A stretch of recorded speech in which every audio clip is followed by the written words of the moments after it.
सकाळी 8:35 ते 40 विमानाने गावात 2 गिरट्या घातल्या आणि विमानतळाच्या धावपट्टीकडे जात असताना ते डावीकडे कल्लं आणि विमान पडलं आणि त्यातून जाळ आणि धुरा आम्हाला तिथून गावातून दिसला. पण त्यावेळेला आम्ही मोटरसायकलवर जिथं विमान पडले त्या दिशेने गेलो, कारण ते धावपट्टी आम्हाला माहिती होती. गेल्यानंतर बघितलं तर विमानाच्या पुढच्या ह्याला त्यातून मोठा धूर येत होता. जाळ काही मोठ्या प्रमाणात नव्हता. आणि त्यानंतर मी विमानाच्या थोडं एक 30-40 फुटावर असेल त्याच वेळेला मला एक उजव्या साईडला एक माणूस म्हणजे पाय काढलेला फक्त दिसला. निळी पॅन्ट त्यांची होती. एवढंच मला एक 3-4 सेकंद फक्त वाटलं. आणि त्यानंतर आमच्या गावातला एक माणूस जोराने वरडला की सरपंच मागे सारा, स्फोट होईल. आणि त्याच वेळी मी मागे सरलो आणि खरोखरच स्फोट झाला मोठा. आणि त्यावेळेला त्या सगळे विमानाचे काही पार्ट आहेत ते 150-200 फुटाशी लांब उडून गेले. बरं, या विमानाने पडण्यापूर्वी किती गिरट्या घातल्या होत्या? काय काही लोकांचं जे तुम्ही सगळे तिथे उपस्थित काय बघितलं? नाही, विमान मोठ्याने ओरडत होतं. म्हणजे दरवेळेचा जो आवाज असतो विमानाचा, आम्हाला तिथं आता धावपट्टी जवळ असल्यामुळे आम्हाला माहिती की विमानाचा कसा आवाज असतो. पण त्या दिवशीचा इतका कर्कश आवाज होता, त्यामुळे आमच्या गावातली बरीचशी महिला पोरं ही सगळी रस्त्यावर येऊन बघत होती की आज विमानाचा असा का आवाज येतोय. आणि गावाला एक गिरटी घालून परत विमान धावपट्टीच्या दिशेने उतराय गेलं. पण त्याच वेळेला आमच्या गावातनं उतरताना आमच्या गावात एक मंदिर आहे, त्या मंदिराच्या कळसाला सुद्धा टेकायची काही लोकांना शक्यता वाटली. पण त्याला न टेकता ती विमान धावपट्टी गेलं आणि ती डाव्या साईडला असं कल्लं आणि ती पडलं. म्हणजे विमान खूप खाली आलं होतं? खाली होतं विमान, म्हणजे नेहमीपेक्षा म्हणजे जास्त खाली, खूप खाली. बरं, मग तुम्ही तिथे गेल्यानंतर काय सगळं चित्र होतं? स्फोट झाल्यानंतर बघितलं काय काय?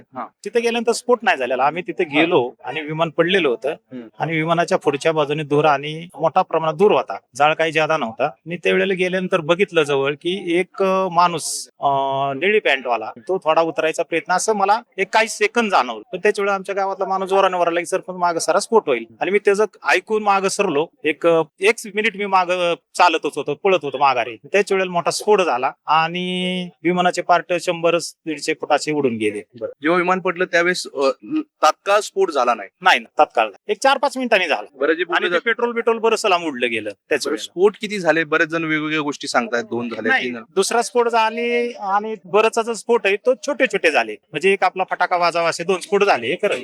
पण इतके मोठे स्फोट नव्हते. मग अजित पवारांची ओळख कशी पटली? नेमकं कसं तुम्हाला कळलं? नाही, त्यावेळेला मी तिथं गेल्यानंतर ते स्फोट झाल्यानंतर मी विमानाच्या डाव्या साईडला गेलो आणि डाव्या साईडला त्यावेळेला अजितदादा पडले होते.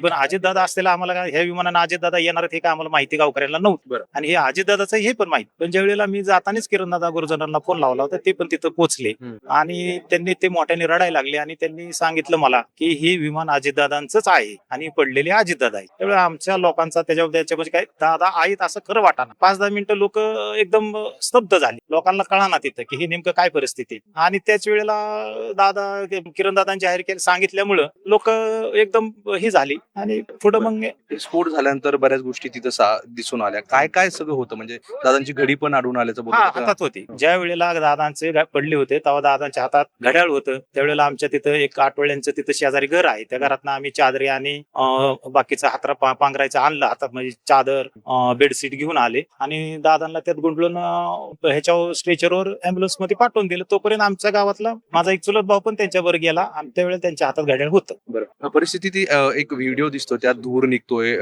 विझवण्याचा प्रयत्न केला जातोय कागदाच्या पुट्ट्याने. काय सगळं 100% त्यावेळेला पोलीस पण तिथं आलेली होती आणि त्यांनी ते दादांच्या पायातनं थोडासा धूर वजा येत होता आणि त्यांनी ती पुट्ट्याने विझवायचा प्रयत्न केला.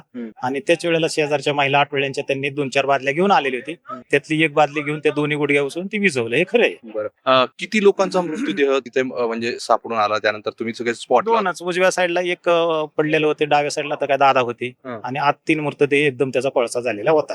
शेवटचा प्रश्न, अमोल मिटकरी यांनी असं म्हटलं आहे की एका सरपंचाची तिथल्या त्यांनी मला माहिती दिली की एक जण विमानातून बाहेर पडत होतं आणि त्यानंतर सगळा स्फोट झाला. तुमचं बोलणं झालंय कितपत हे खरं आहे? नाही, मिटकरी साहेबांचं माझं प्रत्यक्षात असं काही बोलणं झालेलं नाही तसं. पण मी ज्यावेळेला ते बाईट दिलेली असेल किंवा मला विचारले प्रश्न त्याच्यावर ते म्हणले असते, तसं झालं नाही. पण एक माणूस बाहेर त्याचं हिरवी आपली निळी पॅन्ट आणि तो असं मला काही सेकंद जाणवलेलं नक्की आहे.